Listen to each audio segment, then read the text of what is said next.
Hello నేను miss ఆంధ్రప్రదేశ్లో ఇప్పుడు గవర్నర్ ఎవరు కాబోతున్నారు అనే దాని మీద పెద్ద ఎత్తున చర్చ జరుగుతుంది కూటమిలో. అశోక్ గజపతిరాజు గారు గవర్నర్ కాబోతున్నారు అనేది సర్వత్రా వినిపిస్తుంది. ఆయన నిరాడంబరుడు, రాచరిక కుటుంబానికి సంబంధించినటువంటి లీడరు, విజయనగరానికి సంబంధించినటువంటి రాచరిక కుటుంబం నుంచి వచ్చి ఆయన నీతివంతమైన రాజకీయాలు చేశారు. అందుకే ప్రధానమంత్రి నరేంద్ర మోడీ గారు ప్రత్యేకమైనటువంటి విధంగా గుర్తించారు ఆయన్ని. అందుకే గతంలో కేంద్ర విమానయాన శాఖ మంత్రిగా ఉన్నప్పుడు కూడా ఆయన పట్ల చాలా గౌరవంగా, చాలా మర్యాదపూర్వకంగా నరేంద్ర మోడీ గారు ఉండేవాళ్ళు. దానికి కారణం ఏంటంటే అశోక్ గజపతిరాజు గారి జీవన శైలి, ఆయన అనుసరించినటువంటి నిజాయితీగా ఉండేటువంటి పద్ధతి, ఇవన్నీ కూడా ఆ రోజున నరేంద్ర మోడీ గారిని ఆకర్షించాయి. ఇప్పుడు ఆనాటి పరిచయం పనిచేస్తోంది. గవర్నర్లకు సంబంధించినటువంటి ఎంపిక దేశవ్యాప్తంగా జరుగుతుంది. 5 గవర్నర్లని ఎంపిక చేసేటువంటి అవకాశం ఉంది, కొత్త వాళ్ళని. ఆ 5లో ఒకళ్ళు ఖచ్చితంగా తెలుగుదేశం పార్టీ నుంచి ఉంటారు అనేది సర్వత్రా వినిపిస్తుంది. మరి ఎవరు అనంటే మరో ఆలోచన లేకుండా, మరో ప్రత్యామ్నాయ పేరే లేకుండా అశోక్ గజపతిరాజు గారిని ఏకగ్రీవంగా కూటమి గవర్నర్గా అశోక్ గజపతిరాజు గారిని ఎంపిక చేయబోతున్నారని చెప్పి తెలుస్తుంది. ఈ ఎంపిక సంబంధించి ఇప్పటికే నరేంద్ర మోడీ గారు అలాగే చంద్రబాబు నాయుడు గారి మధ్య ఒక చర్చ కూడా జరిగిందని చెప్పి తెలుస్తుంది. ఆ ప్రస్తావన కూడా వచ్చింది. గవర్నర్ ఎంపికల విషయంలో ఇద్దరి మధ్య సంప్రదింపులు కూడా జరిగాయి. సో ఆ క్రమంలో గవర్నర్గా అశోక్ గజపతిరాజు గారు ఆయన ఎంపిక కాబోతున్నారని తెలుస్తుంది. మరి ఏ రాష్ట్రానికి ఎంపిక కాబోతున్నారు అనేది కూడా మరొక అంశం.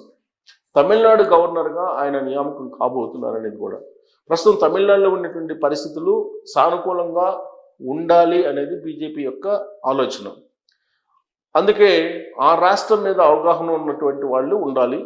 పైగా దక్షిణ భారతదేశం సంబంధించినటువంటి వాళ్ళైతే ఇంకా బెటర్ అనేటువంటి అభిప్రాయంతో బీజేపీ ఉందని చెప్పి సమాచారం. ఆ కోణం నుంచి చూస్తే కనుక అశోక్ గజపతిరాజు గారిని తమిళనాడు రాష్ట్ర గవర్నర్గా నియమించేటువంటి అవకాశం ఉంది. గతంలో తెలుగు వాళ్ళు తమిళనాడు గవర్నర్గా చేశారంటే మనకి అందరికీ గుర్తున్నటువంటి నియామకం ఏంటంటే రోషి గారు. ఆయన ఉమ్మడి ఆంధ్రప్రదేశ్ ముఖ్యమంత్రిగా ఉన్నారు. ఆ తర్వాత కిరణ్ కుమార్ రెడ్డి గారిని కాంగ్రెస్ పార్టీ ముఖ్యమంత్రిని చేసి ఆయన్ని తమిళనాడు గవర్నర్గా పంపించారు. ఇప్పుడు మళ్ళా అశోక్ గజపతిరాజు గారు తమిళనాడు గవర్నర్గా నియామకం కాబోతున్నారు అనేది వినిపిస్తుంది. సమీప భవిష్యత్తులోనే అసెంబ్లీ ఎన్నికలు కూడా అక్కడ ఉన్నాయి. పైగా అక్కడ గవర్నర్కి ముఖ్యమంత్రికి ఇప్పుడు ప్రజెంట్ పెద్ద వార్ జరుగుతోంది. ఆ క్రమంలోనే ఇప్పుడు అసలు స్వయం ప్రతిపత్తి కోరుతూ ఒక తీర్మానం చేశారు స్టాలిన్ తమిళనాడు రాష్ట్రానికి. ఎందుకంటే అసెంబ్లీలో తీర్మానం చేసినటువంటి బిల్స్ని హోల్డ్ చేశారు ఇప్పుడున్నటువంటి గవర్నర్. అందుకే ఆయన కోర్టుకు వెళ్ళారు. కోర్టుకు వెళ్ళి కోర్టులో గెలిచారు స్టాలిన్.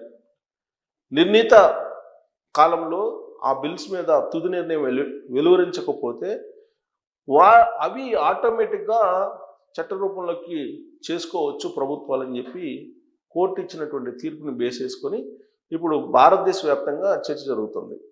అటు సుప్రీంకోర్టు మీద అలాగే ఆయా రాష్ట్రాల హైకోర్టుల మీద కూడా చర్చ జరుగుతోంది. లెజిస్లేషన్లో జ్యుడిషియరీ ఎంటర్ అయ్యింది, ఇక పార్లమెంటు వ్యవస్థ ఎందుకు, పార్లమెంట్ని క్లోజ్ చేద్దాం అనేటువంటి యాంగిల్లో ఉపరాష్ట్రపతి చంద్రచూడ్ లాంటి వాళ్ళు కూడా మాట్లాడుతున్నారు.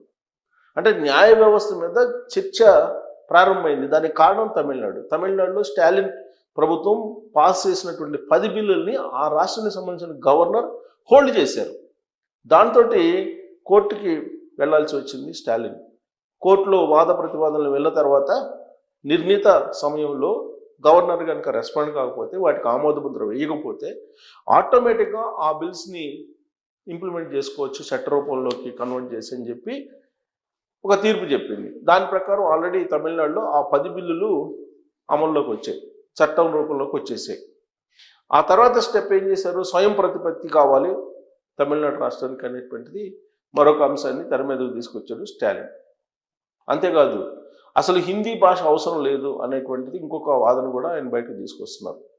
దక్షిణ భారతదేశానికి అన్యాయం జరుగుతుంది అనేటువంటి వాదన కూడా చాలా బలంగా వినిపిస్తున్నారు. ఇలాంటి పరిస్థితుల్లో అక్కడ రాజకీయాలు తెలిసినటువంటి, తమిళనాడు మీద ఎంతో కొంత భౌగోళికంగా పట్టున్నటువంటి లీడర్ కావాలి గవర్నర్గా. అందుకే ఆయన రాజ్భవన్కి అశోక్ గజపతి రాజు గారిని తమిళనాడులో పంపించబోతున్నారు అని చెప్పి తెలుస్తోంది, ఢిల్లీ వర్గాల నుంచి కూడా. మరి అశోక్ గజపతి రాజు గారికి ఎందుకు ఇలా ప్రాధాన్యత ఇస్తుంది తెలుగుదేశం పార్టీ కూటమిలో అని అంటే, సుదీర్ఘమైనటువంటి రాజకీయ అనుభవం ఉంది. 78లో చంద్రబాబు నాయుడు గారు రాజకీయాల్లోకి వచ్చినప్పుడే అశోక్ గజపతి రాజు గారు కూడా అదే సంవత్సరం ఆయన ఎమ్మెల్యేగా గెలిచారు 78లో. కాకపోతే ఇందిరా కాంగ్రెస్ నుంచి చంద్రబాబు నాయుడు గారు గెలిస్తే అశోక్ గజపతి రాజు గారు జనతా పార్టీ నుంచి గెలిచి అసెంబ్లీలోకి అడుగుపెట్టారు. ఆ తర్వాత ఎన్టీ రామారావు గారు తెలుగుదేశం పార్టీ పెట్టారు. ఆ పార్టీలోకి అశోక్ గజపతి రాజు గారు వచ్చారు. పైగా ఆయన తెలుగుదేశం పార్టీ వ్యవస్థాపక మెంబర్ కూడా అశోక్ గజపతి రాజు గారు. అక్కడి నుంచి సుదీర్ఘమైనటువంటి ప్రయాణం తెలుగుదేశం పార్టీలోనే కొనసాగింది. ఆయన 83 నుంచి వరుసగా గెలుస్తూ వచ్చారు, ఒక్కసారి మాత్రమే ఆయన ఓటమి పాలయ్యారు.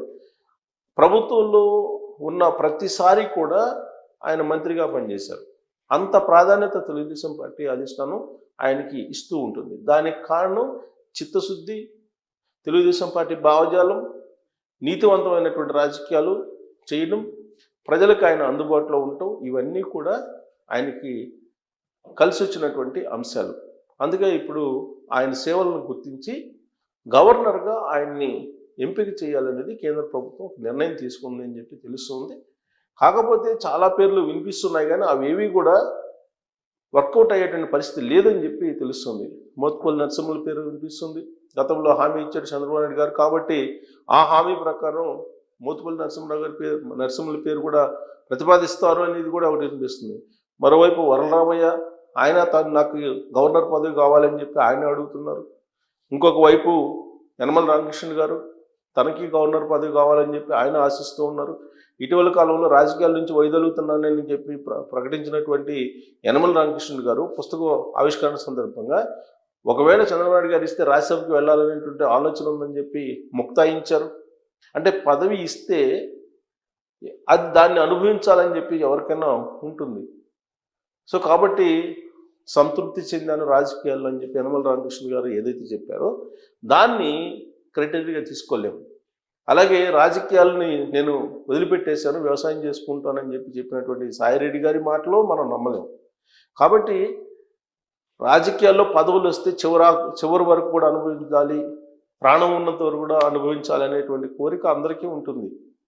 కాకపోతే అశోక్ గజపతి రాజు లాంటి వాళ్ళకు మాత్రమే అవకాశాలు వస్తూ ఉంటాయి. కారణం వాళ్ళు చేసినటువంటి చిత్తశుద్ధి గల సేవ అని చెప్పి చెప్పొచ్చు. పైగా ప్రధానమంత్రి నరేంద్ర మోడీ గారు ప్రత్యేకంగా గుర్తించినటువంటి లీడర్గా మనం భావించడానికి అవకాశం ఉంది. కాబట్టి ఆయన గవర్నర్ కాబోతున్నారు అని చెప్పి చెప్పడంలో ఎలాంటి సందేహం లేదు. ఆయన నియామకం జరగబోతుందని చెప్పి అంటున్నారు. మరి ఆ నియామకం పట్ల మీరేమంటారు? ట్రోల్ చేయొచ్చు. Thank you.